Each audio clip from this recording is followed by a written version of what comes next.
General William T. Sherman, he served in the Union Army. He watched the horrors of the Civil War firsthand.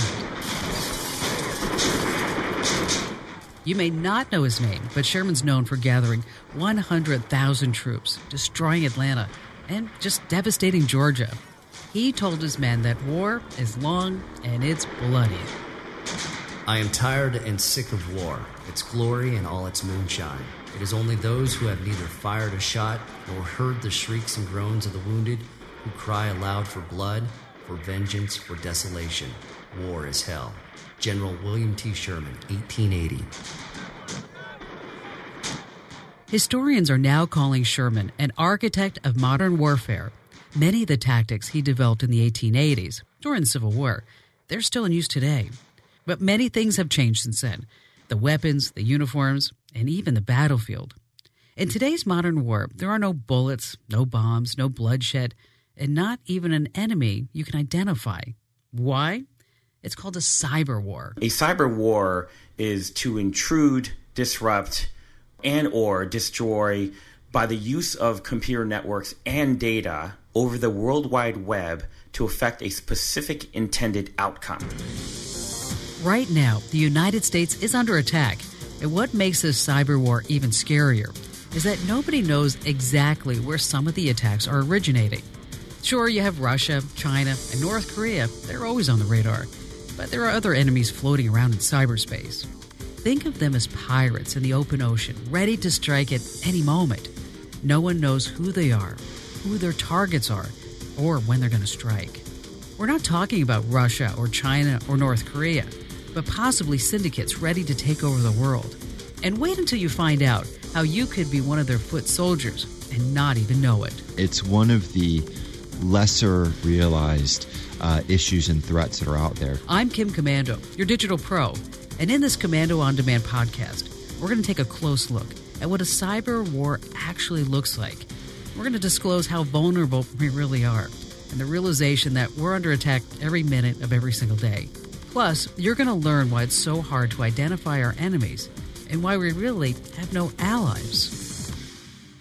When you're hiring, you don't want to waste time sorting through dozens of irrelevant resumes. You want an efficient way to get to a short list of qualified candidates. You need Indeed.com. Post a job in minutes. Set up screener questions based on your job requirements. Then zero in on qualified candidates using an intuitive online dashboard. Discover why 3 million businesses use Indeed.com for hiring. Post a job today at Indeed.com/hire. Search for greatness. Search Indeed.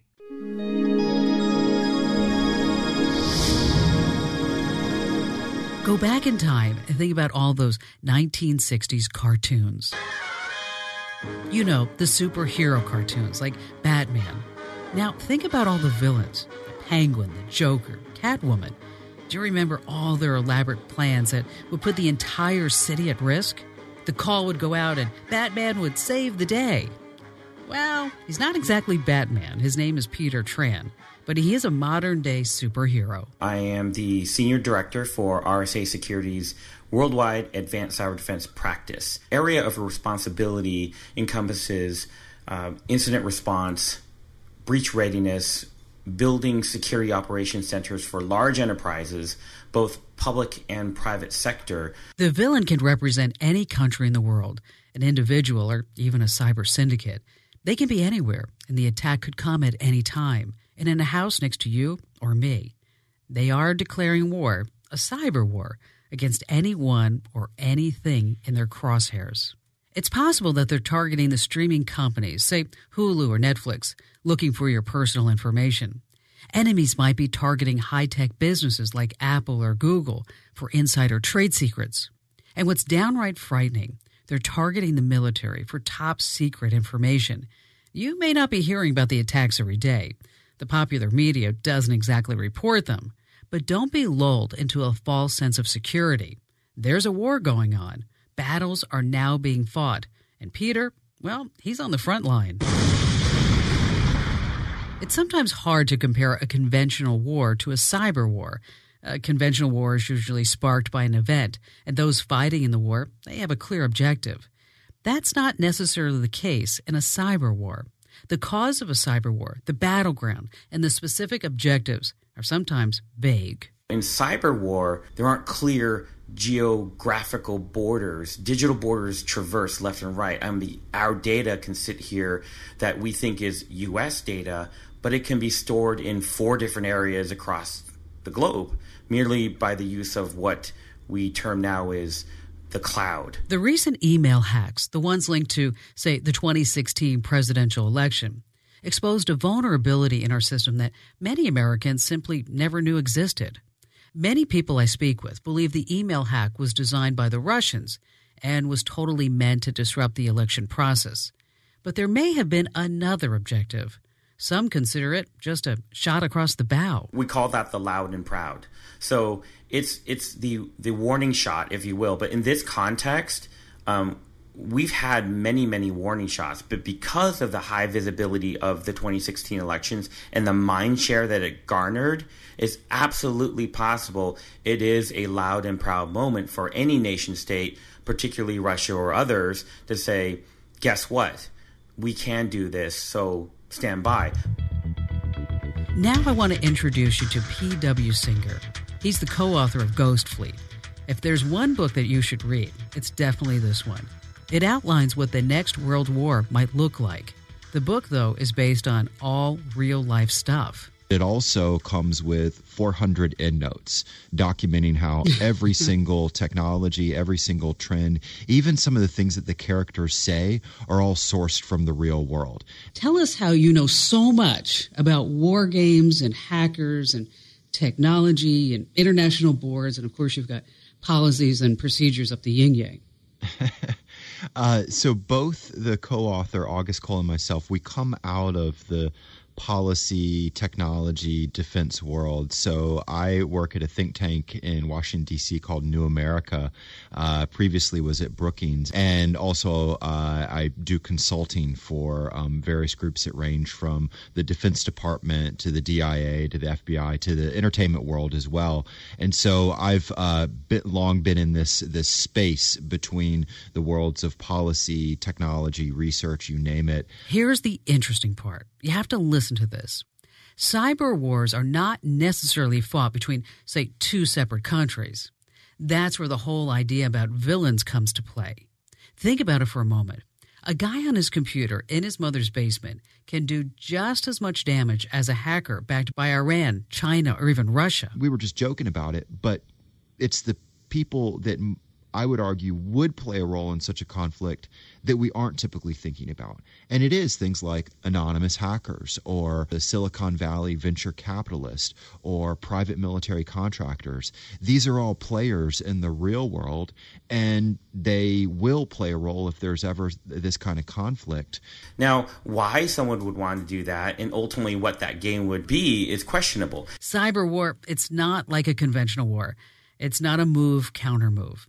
That's because in cyberspace, that kind of war can quickly escalate and turn into this endless loop. It's like a dog chasing its tail.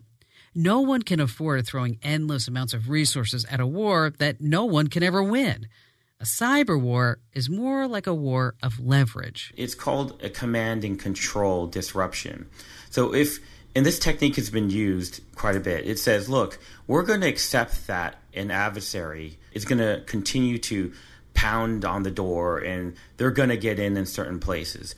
But if we can disrupt their overall command and control while they're in here and never let them out, then we have leverage. They'll never leave with their information. They'll never disrupt because we can then tend to kind of put parameters around where they can and cannot go. And that leverage can be acquired by anyone, from a country to a syndicate to that guy in his basement looking to take over the world. I'll have proof that these cyber attacks are happening without you even knowing it. And before we get to all that, just stay right where you are, because I have to extend a special thank you to our partners in this podcast. They help make it possible. Robinhood is an investing app that lets you buy and sell stocks, ETFs, options, and cryptos, all commission-free. Plus, there's no account minimum deposit needed to get started, so you can start investing at any level. The simple, intuitive design of Robinhood makes investing easy for newcomers and experts alike.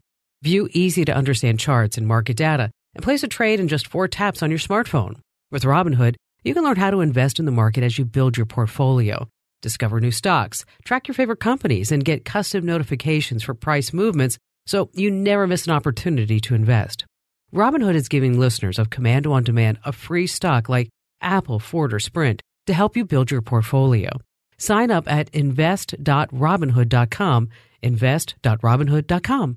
Want to find a place with advice that you can trust about everything digital directly from America's digital pro, Kim Komando? And get it absolutely free? Wow, yes, I love it. The Komando On Demand podcast. Just search Komando with a K on iTunes or Apple Podcasts. It's 2019, and technology has grown leaps and bounds since 1999. So why are you still using that old, outdated software? Find software that fits your business's needs using Capterra.com. I get asked all the time for different recommendations, and I refer people to Capterra.com. With over 700,000 reviews of products from real software users, discover everything you need to make an informed decision. Search more than 700 specific categories of software, everything from project management to email marketing to yoga studio management software. No matter your business needs, Capterra makes it easy to discover the right solution fast. Join the millions of people who use Capterra each month to find the right tools for their business. Visit Capterra.com/Kim today to find the right tools to make 2019 the year for your business. Once again, that address is Capterra.com/Kim. Let me spell it for you. Capterra.com/Kim. Guess what? It's already happening. There are cyber attacks every minute of every single day. Sure, you've heard about most of them, but there have been attacks at some high-profile military targets. The government, well, let's just say I think that they've been keeping these attacks a secret. The F-35 Joint Strike Fighter program, this is $1 trillion defense program to build the next fighter jet for the U.S. and all our allies. It's been hacked on 3 separate occasions. Another plot, this one by Iranian-backed hackers, infiltrated a New York dam. This was part of a much larger objective that brought 46 of the nation's largest banks to their knees. It actually happened in March of last year. Thousands upon thousands of customers couldn't get to their money. It was total chaos. And this might be the most disturbing part of the story.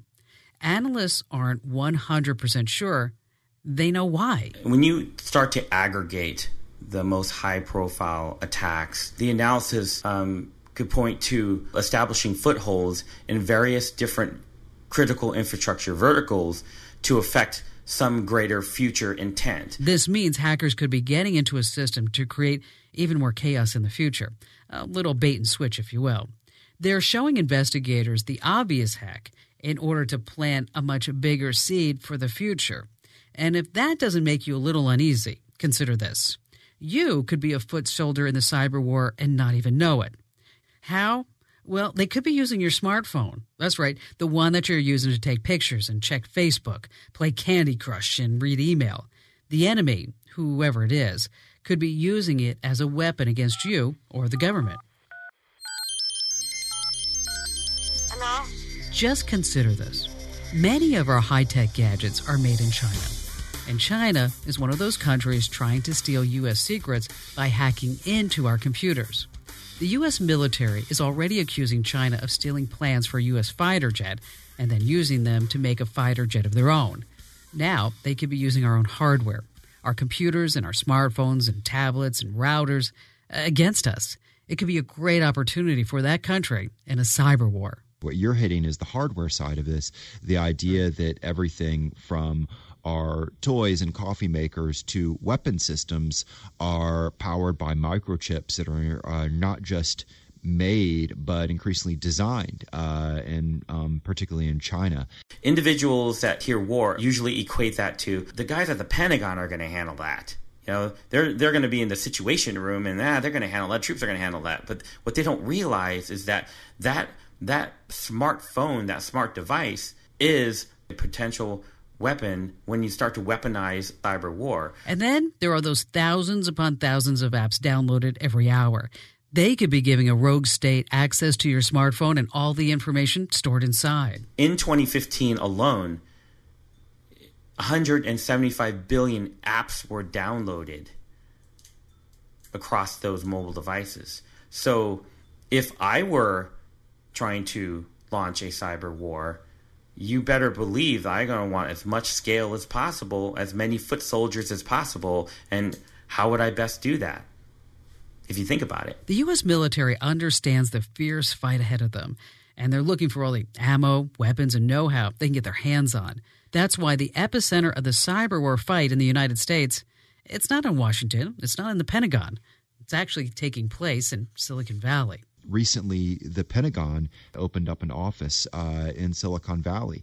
The Secretary of Defense went out there. So, these are things that are happening in the real world. In the what-if scenario of what if there was a major kind of war that entailed the mobilization of a broader society, you definitely have an outreach to Silicon Valley trying to figure out how to draw them in, how to pull their innovation. The United States spends more on the military than any other nation on earth. So you think that we should be the most secure. But 98% of all military communications actually happens on the Internet. And you know the deal. Anything that's on the Internet is pretty much vulnerable to thieves. Pentagon's own weapons tester looked at the cybersecurity of every single major weapons program in the U.S. military, and in their words, they found, quote, significant vulnerabilities in every single one of them. And that's what they found. That's what we knew of. A second challenge for us is that the weapons, I jokingly call it, is we have the Pontiac Aztecs of war problem. If you remember the Pontiac Aztec, it was... Oh, that was an awful thing. Yeah, it really, but it was going to be great, right? It was going to be a sports car in the front, minivan in the middle, SUV on the back. It was basically going to be all things to all people. And so there's a lot of defense programs that have been like this, where they're trying to be all things to all people, and instead they end up being over-engineered, over-promised, overpriced. We live in a world where everything's connected. Not only our smartphones and computers, but think about it, our washing machines, refrigerators, televisions, even our coffee pots. All that connectivity is supposed to make our lives easier, more enjoyable, less chaotic. But the Internet of Things may be making us so much more vulnerable to attack. Now, I'm not trying to stop progress, but I think that we should all just proceed with extreme caution here. It's bound to happen, so make sure you have enough cash, medicine, and especially a plan to keep your family safe. I'm America's Digital Pro, Kim Komando. Now, I hope you got as much out of this podcast as we did here in the studios, putting it all together. That's one of the perks of working here, that we get paid to learn, and then we share that knowledge with you. Okay, your part is to pay it forward. It's free, so why not share this podcast, like it? And listen, if you have a topic that you'd love for us to explore and investigate, just let us know. And heck, if you have a question about something digital I can help you with, call 602-212-0058. Leave me your question and your contact information. That number again, 602-212-0058. I'll talk to you then.